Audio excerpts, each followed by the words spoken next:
ইফালে জনজাতিকৰণৰ দাবীৰে ৰাজ্যত অব্যাহত আছে প্ৰতিবাদী কাৰ্যসূচী।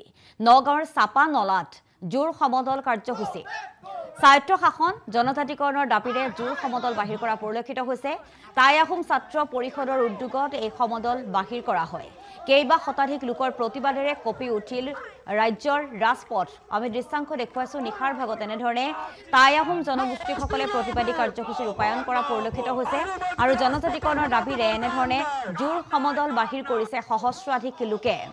জনজাতিকৰণৰ দাবীৰে ৰাজ্যৰ বিভিন্ন প্ৰান্তত এনেধৰণে বৰ্তমানেও প্ৰতিবাদী কাৰ্যসূচী অব্যাহত থকা দেখিবলৈ পোৱা গৈছে।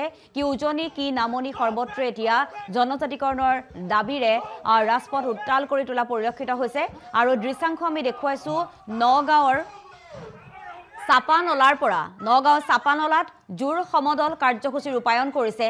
স্বায়ত্ব শাসন জনজাতিকৰণৰ দাবীৰে জোৰ সমদল বাহিৰ কৰিছে নগাঁৱৰ চাপানলাত। টাই আহোম ছাত্ৰ পৰিষদৰ উদ্যোগত সমদল বাহিৰ কৰা হৈছে। এয়া দৃশ্য আমি দেখুৱাইছো।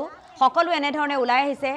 তেওঁলোকে নিজৰ প্ৰাপ্য অধিকাৰৰ দাবীৰে জনজাতিকৰণৰ দাবীৰে প্ৰতিবাদী কাৰ্যসূচী ৰূপায়ণ কৰিছে।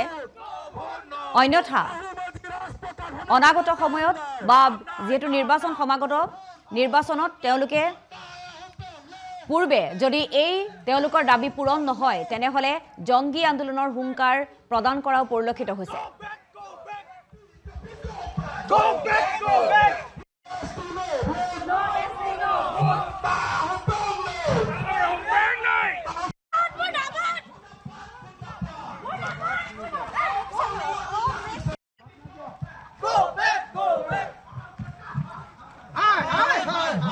এটাই যে আমাৰ যিটো গোটেই অসমখনত এতিয়া বৰ্তমান আমাৰ 6 জনগোষ্ঠী জনজাতিকৰণৰ যি বিষয় চলি আছে, আমিও আজি নগাঁও টাইম ছাত্ৰ সন্থাৰ উদ্যোগত আৰু চাপানলা আঞ্চলিক সমিতিৰ সহযোগত আজি আমি এটা জোৰ সমদল কৰিছোঁ।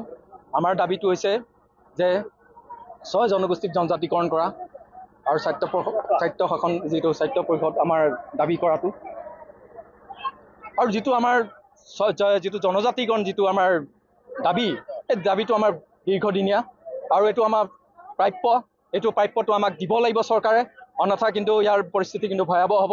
আগন্তুক 2026ত হয়তো চৰকাৰে ইয়াৰ পৰিণাম দেখিব।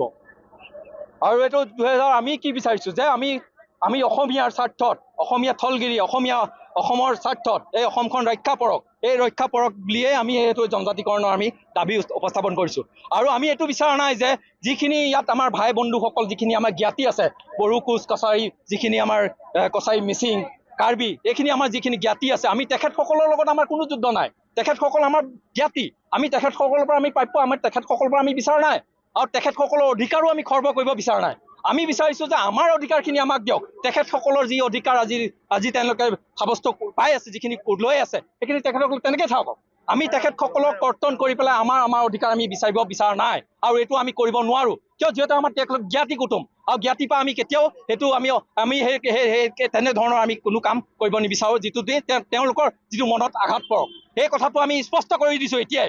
আৰু ইয়াত আমাৰ যিখিনি আমাৰ এতিয়া আমি শুনিছোঁ যে আমি দেখিছে আপোনালোকে হয়তো গোটেই অসমখনত আমি দেখিছে আমাৰ হয়তো 6 জনগোষ্ঠী জনজাতিকৰণ কৰাৰ যিটো বিৰোধিতা আৰম্ভ কৰিছে কিছুমান সংঘ, কিছুমান ট্ৰাইবেলৰ কিছুমান সংঘ, এই আমাৰ সেই কিছুমান সংঘৰ লগত হৈছে আমাৰ সেই গোটেই যিখিনি জনজাতি মানুহ আছে, যিখিনি আমাৰ জ্ঞাতি আছে, তেওঁলোকৰ লগত আমাৰ যুদ্ধ নহয়। এই কিছুমানে চৰকাৰে কিছুমান মানে তেওঁলোকে নিজে সৃষ্টি কৰি লৈছে কিছুমান সংঘ আৰু তেওঁলোকৰ পালি পহৰীয়া নিচিনা তেওঁলোকৰ সময়ত আগবঢ়াই দিয়ে।